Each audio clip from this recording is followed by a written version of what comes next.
Hello and welcome to another episode of Virtual Legality. I'm your host, Richard Hoeg, managing member of the Hoeg Law Business Law Firm of Northville, Michigan.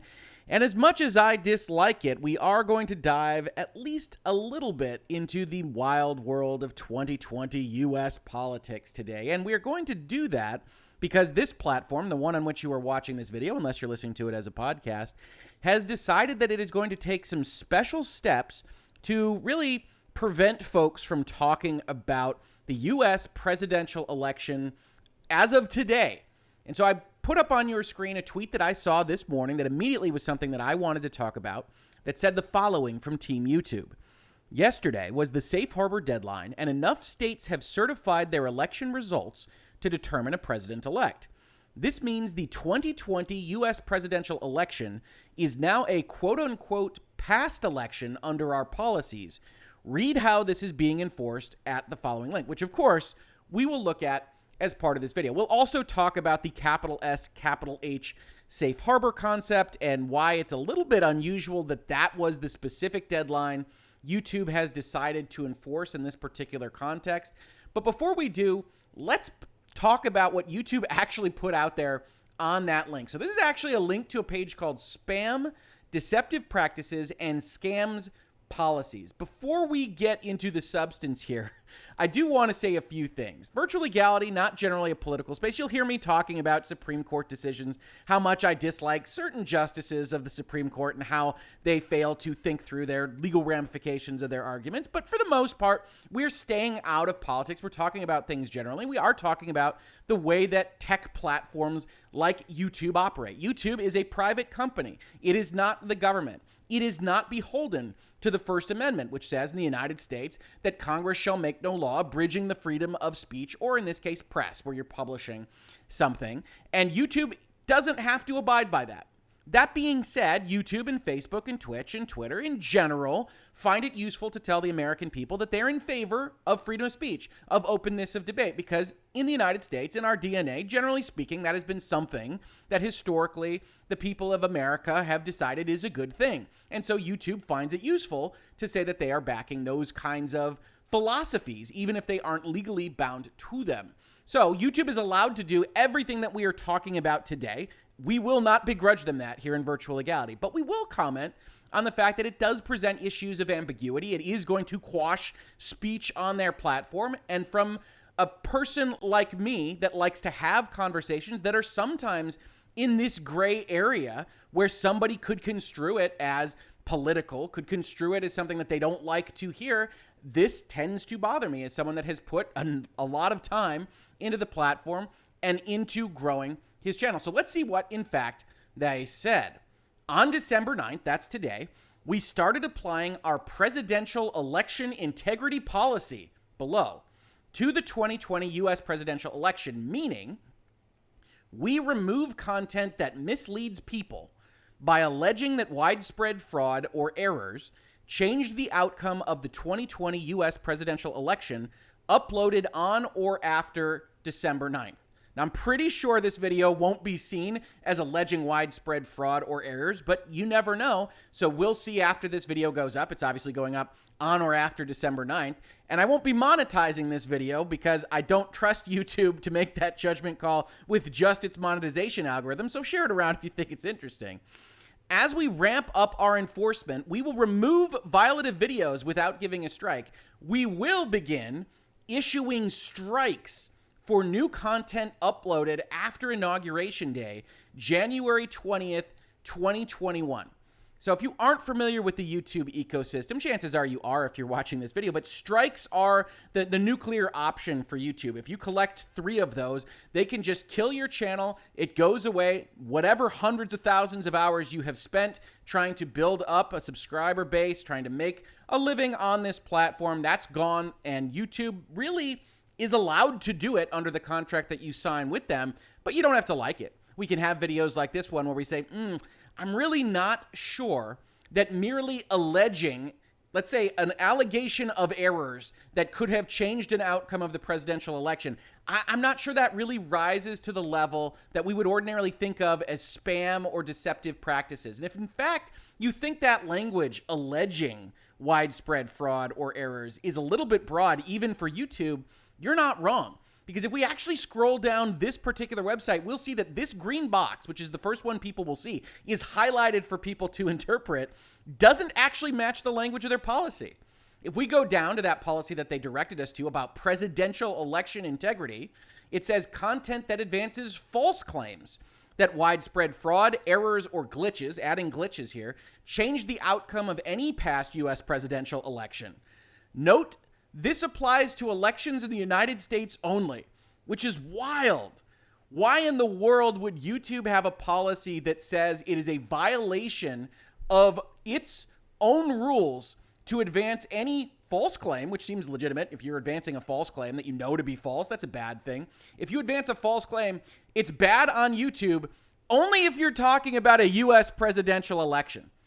And not only that, it's any past U.S. presidential election. Are we allowed to talk about Nixon and Kennedy? Are we allowed to talk about Jefferson and Burr? Are we allowed to talk about anything that happened in the past where there are very interesting historical accounts of closed-door threats and conversations and Secretary of State appointments and convincing electors to try to do things? There are great conversations to be had on these kinds of things. And if you're a historian, or if you just like reading historical accounts, these are things that are useful to have out there on an educational basis. But it only applies to the United States. I don't know what that is intended to be aimed at. YouTube is okay with claims of fraud in general for jurisdictions outside the United States, but the United States is above board. The United States couldn't possibly make the same mistakes as any other jurisdiction in the world. Or more specifically, the weird part about this particular rule is that it's aimed only at false claims. So why is this parenthetical necessary at all? Is YouTube okay with false claims in other jurisdictions?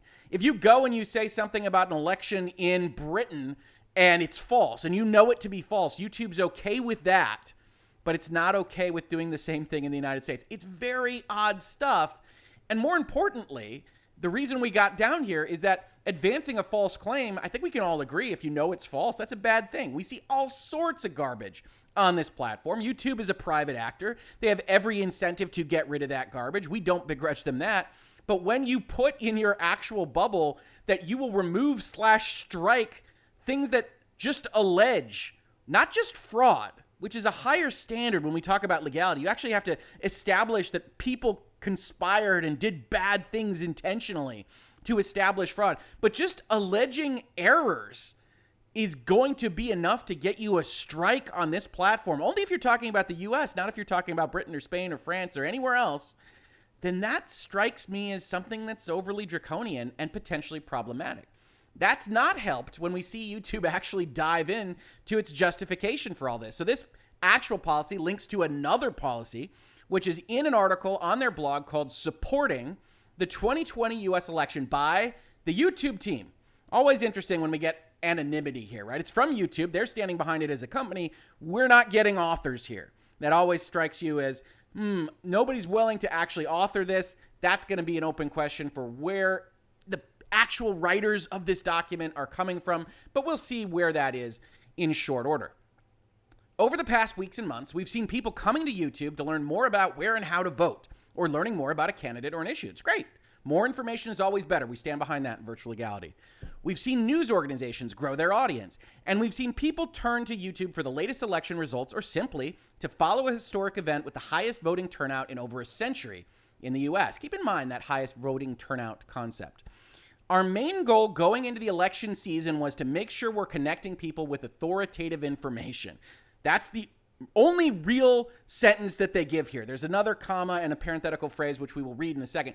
But it's worth noting, we've done videos about this on YouTube in the past. YouTube has taken upon itself to determine that X, Y, or Z creator, your ABC Newses, your CNN, even your Fox Newses of the world are quote-unquote authoritative in a way that even experts in the field that just go out with a YouTube channel but not a news organization behind them are not in YouTube's algorithm. And they did that to try to quash what they consider to be misinformation. But it has this deleterious effect on the actual exchange of ideas on the platform.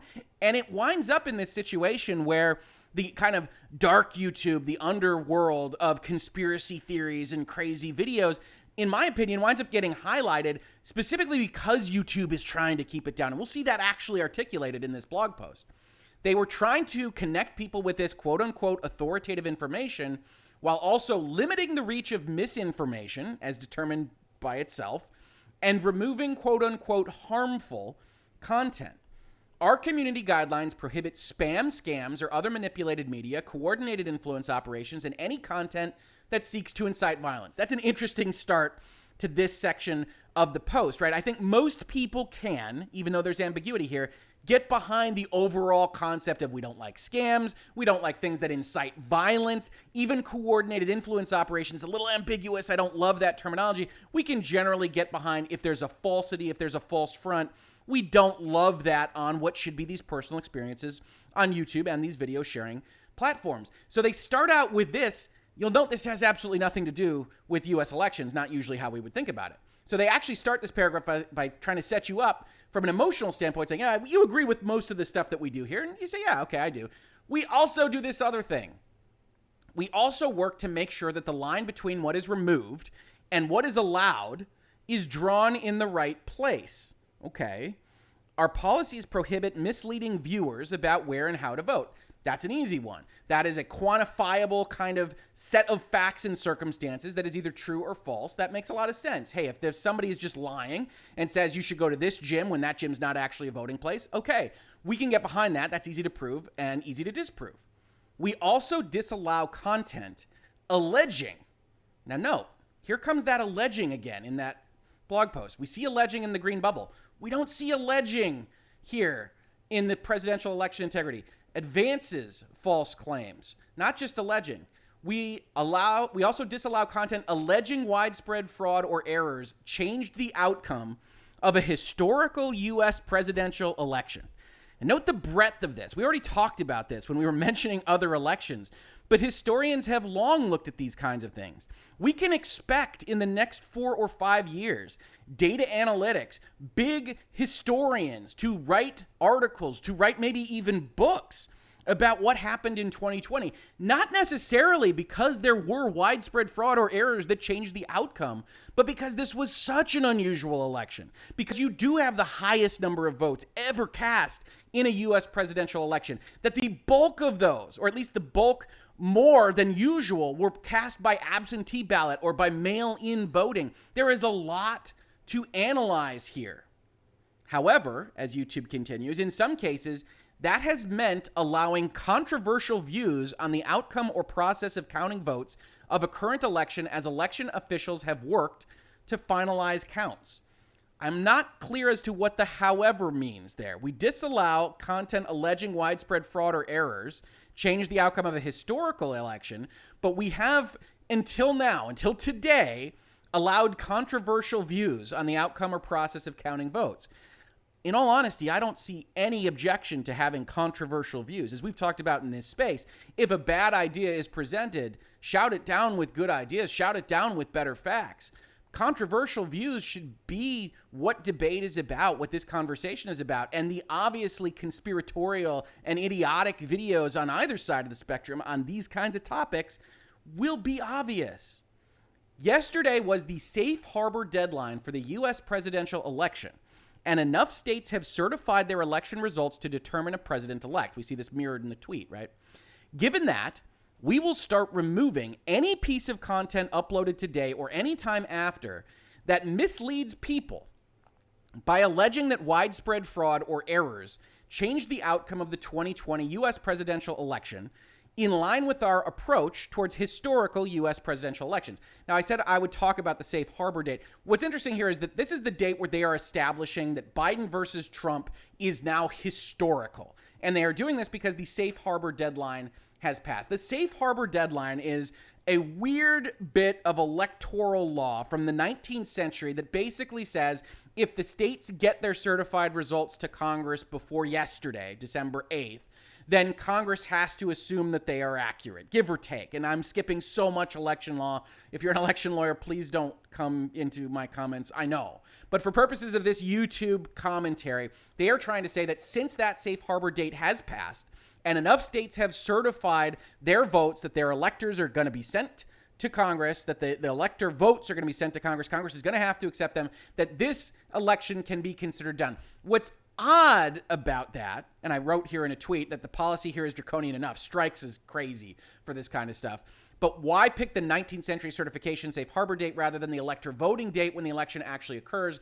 Oddness all around. If you aren't familiar with the U.S. way of casting votes in a presidential election, the states vote for electors, that's the Electoral College, and then they vote on a specific date, or as the actual Congress has put forth, the first Monday after the second Wednesday in December, because statutes can never be written easily, and so we get language like this. But suffice it to say, for this purpose, it means that the people that actually vote for president in the United States vote on December 14th. So just kind of on the margins here, picking the safe harbor deadline is a very weird date to pick, because you can have faithless electors. You can have things that are a problem in the Electoral College. Not in the recent past, but certainly in the history of the United States, those have been big fights. That's why the safe harbor deadline was put into law, was because of other fights that had to do with certification of state voting and the Electoral College and various things that relate thereto. So it seems to me like if YouTube is going to set a date when the election for president actually occurred, it should be the date when the electors vote for the president. But they seem very eager to get this date out there and to start killing some of these election videos. And I don't really fully understand why, except that they want them off their platform, which again is their right to do, but it's my right to criticize them for the actions that they take in pursuing that right. For example, we will remove videos claiming that a presidential candidate won the election due to widespread software glitches or counting errors. We will begin enforcing this policy today and will ramp up in the weeks to come. As always, news coverage and commentary on these issues can remain on our site if there's sufficient education, documentary, scientific, or artistic context. I would hope that Virtual Legality presents, educational context, informational context on these various things, but I'm certainly not an authoritative source as far as YouTube is concerned. And so you get these kinds of rules and you wind up in this weird nebulous place where you say, look, I don't want to allege widespread fraud or error or glitches, but I think it's enormously useful to the democratic process to have smart people analyzing these things, and will be to have smart people analyzing these things in the years to come. There's a lot to look at with respect to mail, with respect to absentee ballots. And I don't think that a state electoral commission or even a secretary of state or even this entire process means that that conversation should be over. You still have people talking about Bush v. Gore in 2000, and I think justifiably so. I think that conversation actually wound up improving Florida's ability to count its votes, how their entire election system has been operating really since 2000, and that was an improvement to really the bulk of the United States. And I would see that analysis continued across the states. Not to say that there is any change in the outcome of the 2020 U.S. presidential election, just to be very clear for the YouTube monitors that might be watching this video in the future. I'm not alleging those things. I am alleging that the conversation is useful even if YouTube doesn't want to have it. They continue on by talking about authoritative information. They say 88% of the videos and search results on elections came from these news sources, your ABC News, your USA Today. That's because the YouTube algorithm is doing it. And then amongst the rest are creator videos. So I fully expect this video to get squashed by the ABC Newses of the world. And that's fine with me because I want to get this information out there. But YouTube is already taking these steps. It will also continue to include a link to CISA, the Cybersecurity and Infrastructure Security Agency, explaining that states certify results after ensuring ballots are properly counted and correcting irregularities and errors.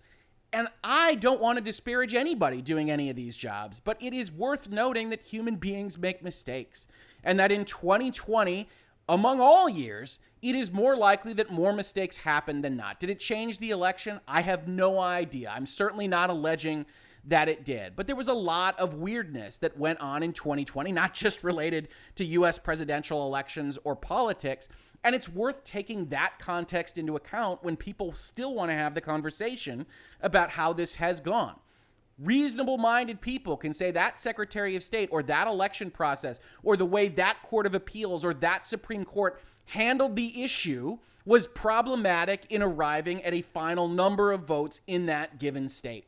That there should be a better way to do it, that we should improve that process, that democracy depends on trusting not just that your vote was counted, but that 3 other fake votes weren't counted, and that we all have to rely on that process. And so questioning it, iron sharpening iron, steel sharpening steel, whatever version of that you want to actually have out there, is what needs to happen. You need to constantly be evaluating these systems and improving them.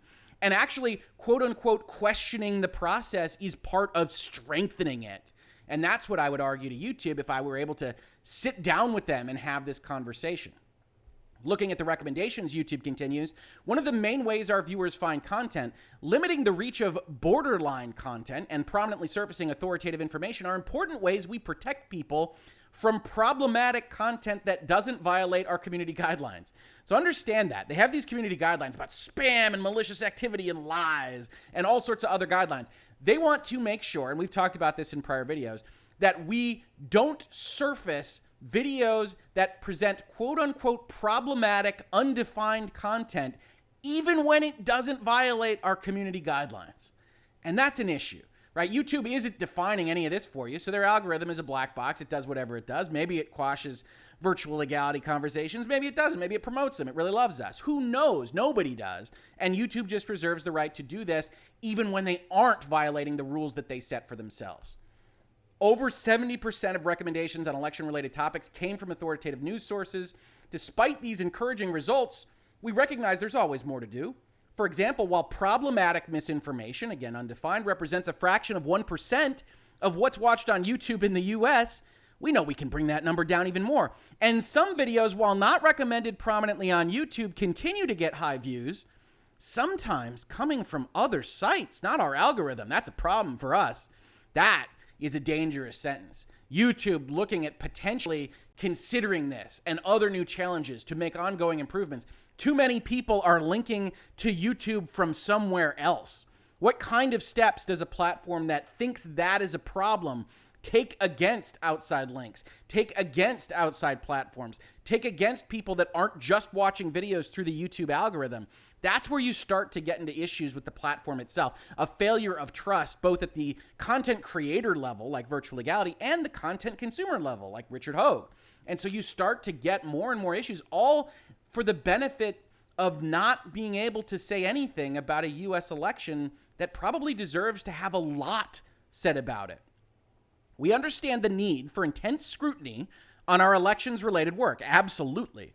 Our teams work hard to ensure we are striking a balance between allowing for a broad range of political speech and making sure our platform isn't abused to incite real-world harm or broadly spread harmful misinformation. We welcome ongoing debate and discussion, objection, facts, not in evidence, and will keep engaging with experts, researchers, and organizations to ensure that our policies and products are meeting that goal. I'm happy to talk it through with you if you want, YouTube. As always, we'll apply learnings from this election to our ongoing efforts to protect the integrity of elections around the world. Integrity of elections around the world, of course, not applying to this specific integrity policy. This applies to elections in the United States only, but they want to get full credit for trying to protect democracy and elections across the world by aiming their weaponry solely at the U.S. election. Now, again, I don't want to make any allegations about the results of this election. I am 99.99% sure Joe Biden will be president of the United States come Inauguration Day in January of 2021, but it's still worthwhile to have the conversations about what happened in 2020 and whether or not the entire system can be improved. I've got up an article here from, the Philadelphia Inquirer that says Joe Biden won 3 of every 4 mail-in ballots in Pennsylvania. Trump won 2 of 3 votes cast in person. What does that mean for the future? And they have a wonderful article here that talks about the future of election law, changes to things like drop boxes, whether or not the vote counts were adjustable, whether or not people should be concerned about those things. And ultimately, they come to the conclusion that, this is what happened because of the politics of the situation. If you've been in virtual legality for a while, you know that the way this was going was suggestive of a fact that Biden would win the mail-in vote, Trump would win the day of vote, and there could be potential issues when those two worlds clashed, and indeed there were. But as part of this, it's worth noting that in 2020, you had all these mail-in votes, that the conservative stalwart journalistic group at the New York Times put out an article that said error and fraud are at issue as absentee voting rises. Now, of course, this article wasn't any time recently. It was in 2012. But in 2012, the New York Times was going out with language that said things like, while fraud in voting by mail is far less common than innocent errors, and I can certainly believe that, it is vastly more prevalent than the in-person voting fraud that has attracted far more attention, election administrators say. In Florida, absentee ballot scandals seem to arrive like clockwork around election time. Before this year's primary, for example, in 2012, a woman in Hialeah was charged with forging an elderly voter's signature, a felony, and possessing 31 completed absentee ballots, 29 more than allowed under a local law. It's weird that the local law allows for 2 completed absentee ballots, but we'll leave that to Florida. And you get in this article exactly what you would expect to see banned on YouTube now. Voting by mail is now common enough and problematic enough, there's that word again, that election experts say there have been multiple elections in which no one can say with confidence which candidate was the deserved winner. The list includes the 2000 presidential election. Now, is this the kind of thing that gets my video banned? That's a historic U.S. presidential election, right? But I'm reading from the New York Times, which would be an authoritative source. I don't know, YouTube, you tell me. In which problems with absentee ballots in Florida were a little noticed footnote to other issues. And there's nothing wrong with this New York Times article. And there's nothing wrong with having the conversation at this level, which says, wow, this was a wild election. 2020 was a wild year. Let's have videos that talk about that. Let's analyze the white papers from historians and data analytics firms. Let's do that in 2021 and 2022 and 2023, because that's interesting information that can improve democracy. The Washington Post says democracy dies in darkness, and indeed it does. If we don't talk about these issues, then we get a worse election system. And so we want to talk about these issues. We want to consistently improve it. And yes, Joe Biden will be president. I am no stranger to looking at these issues and telling you in this space that that lawsuit was dumb, that the Trump team has brought up a bunch of specious arguments. And if there was an actual issue in any of these elections, this was basically the worst way to present any of these topics. And I presented that in a video in Virtual Legality. I want to have these conversations with you. I think they are useful. And when you get things like this on YouTube that says we will issue strikes if you allege any of these things, including errors, I have to look at this and say even the conversation is something that could result in a strike to your channel. And if I care about this channel, I have to walk with tiptoes around an issue that YouTube has created in a way that I don't think I should have to, but nevertheless do have to because of warnings like this one from YouTube. This has been Virtual Legality for today. As I said, I'm not going to monetize this video. I really don't want to incur the ire of the YouTube platform algorithm god. So if you like this, if you thought this was interesting, if you think it's a useful conversation for others to have, please do share it around, like, subscribe, ring the bell, tell people that we are here generally having a conversation about the law and business of pop culture, video games, music, movies, television, articles that you are otherwise reading that have a business and legal background that hopefully can help you understand the world around you and the various moves that these giant institutions are making on a regular basis. If you caught this on YouTube, thank you so much for watching. And if you listen to it as a podcast, thank you so much for listening. And I will catch you on the very next episode of Virtual Legality.